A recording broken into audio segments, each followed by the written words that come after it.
Hello everyone, welcome back to our class. Today we will learn about China Marine Cargo Transportation Insurance clause.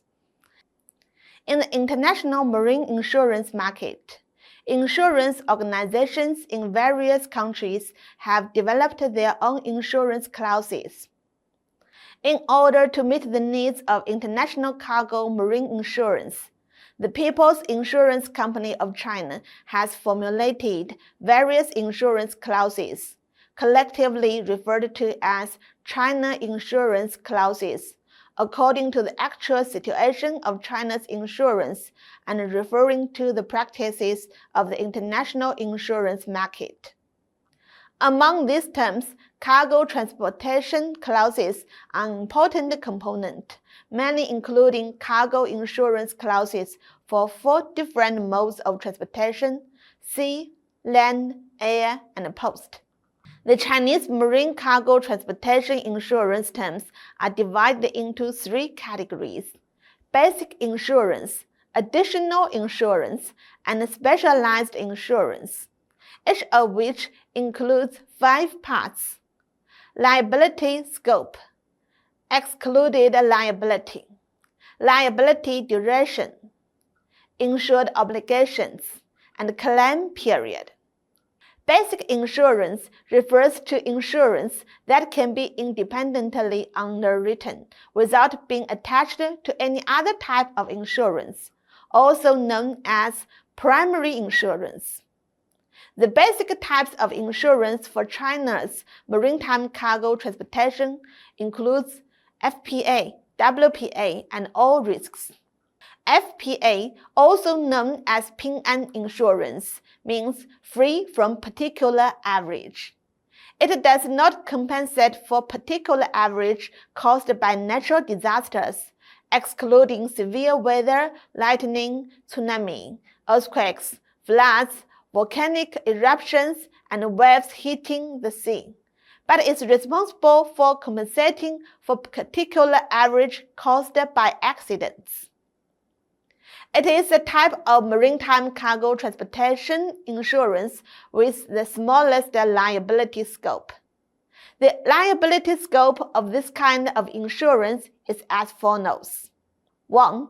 The insured goods suffer an actual total loss or a constructive total loss due to natural disasters during transportation, including natural disasters at sea, such as adverse weather, lightning, tsunami, earthquake, flood, and accidents such as stranding, grounding, collision, sinking, collision with flowing ice or other objects, as well as fire, explosion, and so on.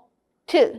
Due to accidents involving transportation vehicles, including sea vessels and barges, all or part of the goods are lost, including situations such as stranding, grounding, collision, sinking.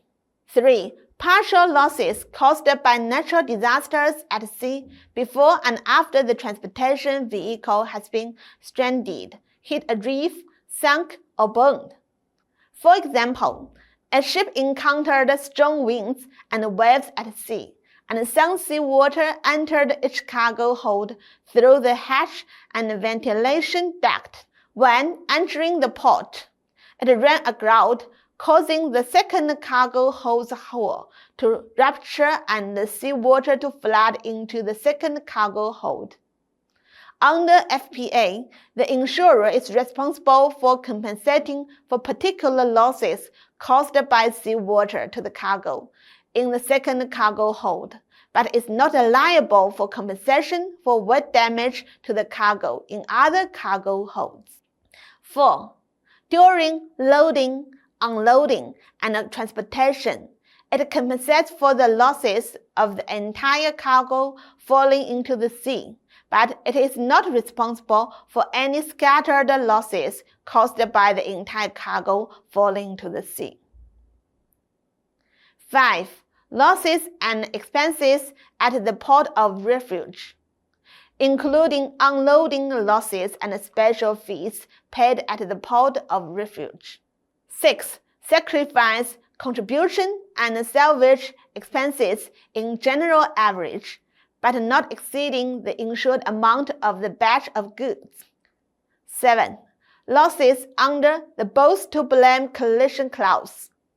According to the both to blame collision clause, the cargo owner should compensate the ship owner for the losses, which can also be compensated by the insurance company.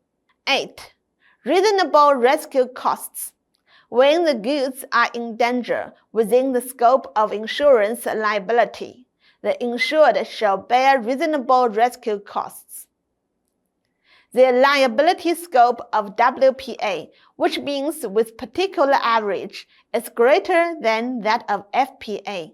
In addition to including all 8 liabilities of FPA, it is also responsible for partial losses caused by natural disasters, such as severe weather, lightning, tsunami, earthquake, flood, and so on, during the transportation of the insured goods. The scope of liability for all risks includes not only the liability for WPA, but also the loss of insured goods caused by general external risks during transportation, such as theft, rain, leakage, damage, breakage, odor, moisture and heat, hook damage, and so on.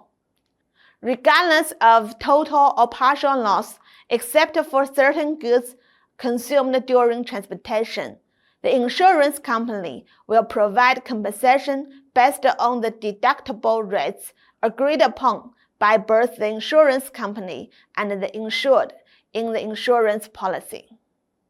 The external risks covered by all risk insurance are external factors that cause accidental damage to the goods rather than inevitable occurrences.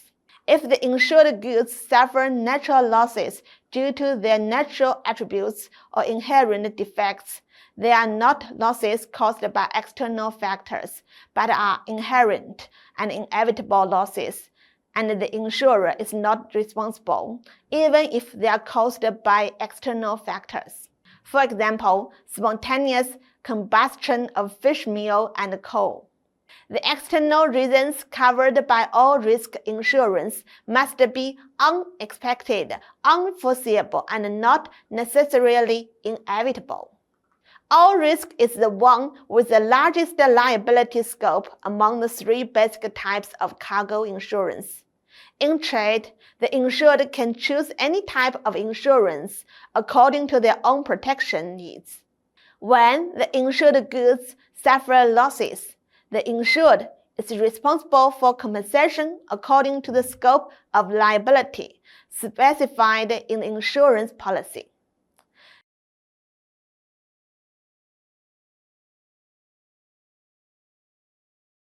That's all for today's class. See you!